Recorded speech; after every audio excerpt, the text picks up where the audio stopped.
332वीं किसान महापंचायत में आपका स्वागत है। 1998 में जब मुल्ताई में गोली चालन हुआ और 26 से ज्यादा किसान शहीद हुए, उसके बाद से लगातार किसान महापंचायत आयोजित की जा रही है। बहुजन संवाद पर इसका ऑनलाइन प्रसारण होता है और इसमें देश के जाने माने। हम चलते हैं पंजाब।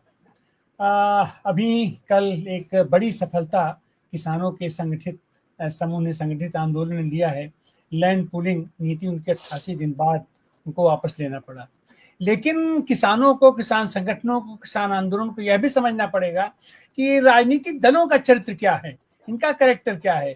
वही भारतीय जनता पार्टी पंजाब में उसका विरोध कर रही थी और वही भारतीय जनता पार्टी की सरकार हरियाणा में है, वहां वो उस पर दृढ़ प्रतिज्ञ है कि उसको किस तरीके से वो करा जाए। तो ऐसी हालत में आप ये 13 तारीख के आंदोलन को आप कैसे देखती हैं जसवीर जी?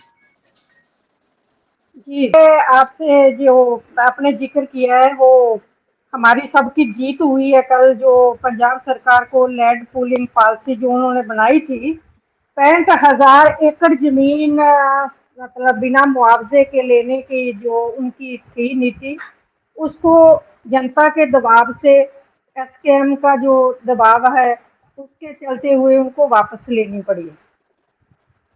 तो ऐसे ही है कि जो प्रोग्राम आया है तो इसके तहत कल को जो रखा गया है कि ट्रंप के पुतले जलाने हैं, ये जो नीतियां आ रही हैं, साम्राज्य नीतियां हमारे पर थोपी जा रही हैं, उसका जबरदस्त विरोध होगा पंजाब में। पंजाब में पहले भी 30 जुलाई को ट्रैक्टर मार्च था लैंड पूलिंग पॉलिसी के खिलाफ। प्रकाश जी तिवारी जुड़े हुए हैं उत्तर प्रदेश से। उत्तर प्रदेश में भी जो एक मांग है 13 तारीख के आंदोलन की, भूमि अधिग्रहण की, भूमि अधिग्रहण से उत्तर प्रदेश के किसान भी पीड़ित है। योगी सरकार जिस तरह से उपजाऊ भूमि का अधिग्रहण कर रही है, वह अधिग्रहण किसानों की जमीन तो हथिया ही रहा है, साथ ही खेती को भी बर्बाद करने का काम कर रहा है। क्योंकि उत्तर प्रदेश की उपजाऊ जमीन, उत्तर प्रदेश सबसे, खास करके पश्चिमी उत्तर प्रदेश कृषि उत्पादन में सबसे आगे है। तो क्या इस भूमि अधिग्रहण के खिलाफ जो 13 तारीख का आंदोलन होने वाला है, उसको लेकर उत्तर प्रदेश में भी तैयारियां चल रही है? किस तरह से होगा आंदोलन, बताएं आनंद प्रकाश जी तिवारी। जी, उत्तर प्रदेश में भी पूरे देश के कदम से कदम मिलाते हुए उत्तर प्रदेश जो है तैयारी में है। और हम खास करके जिक्र करना चाहेंगे बनारस का।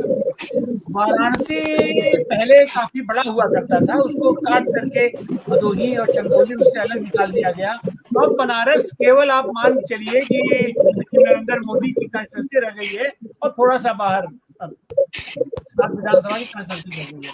उसमें जिस तरीके से बनारस में भूमि अधिग्रहण हो रहा है और बनारस में जमीनों की लूट हो रही है, एक तरीके से ट्रांसपोर्ट नगर के नाम पर किसानों को उजाड़ा गया और अभी स्मार्ट सिटी के नाम पर किसानों को उजाड़ा जा रहा है।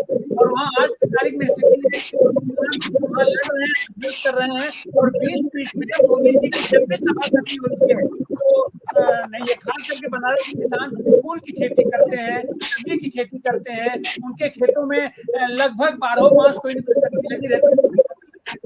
लेकिन मोदी जी की जब भी सभा होती है तो पहले वही फसल दिया जाता है, दिया जाता है।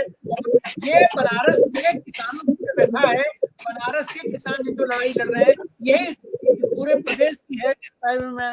ये कहीं हवाई अड्डे के नाम पर और ये कहीं स्मार्ट सिटी के नाम पर जमीनों का अंधाधुन उसका अतिक्रमण हो रहा है, अधिग्रहण हो रहा है। और उसमें भी ये जमीनें लेकर के वो पूंजीपतियों को दे देते हैं, कारपोरेट को दे देते हैं, बिल्डर्स को दे देते हैं और वो उसको डेवलप करके अकूत पैसा कमा रहे हैं और उसका सीधे सीधे पैसा अपने सत्ता प्रतिष्ठान में भी जा रहा है। तो इसको लेकर के उत्तर प्रदेश में भी काफी असंतोष है। और 13 तारीख के लिए ये या इसके पहले भी जितने आंदोलन होते रहे हैं, अपना सब में बढ़ चढ़ के हिस्सा लिया है और 13 तारीख को भी बढ़ चढ़ के हिस्सा लिया जाएगा। और निश्चित रूप से उत्तर प्रदेश की सड़कों पर भी, खेत खलिहान पगडंडियों से भी आवाज उठेगी अपनी एकजुटता व्यक्त करने के लिए और ये नरेंद्र मोदी का और ट्रंप का पुतला दहन किया जाएगा।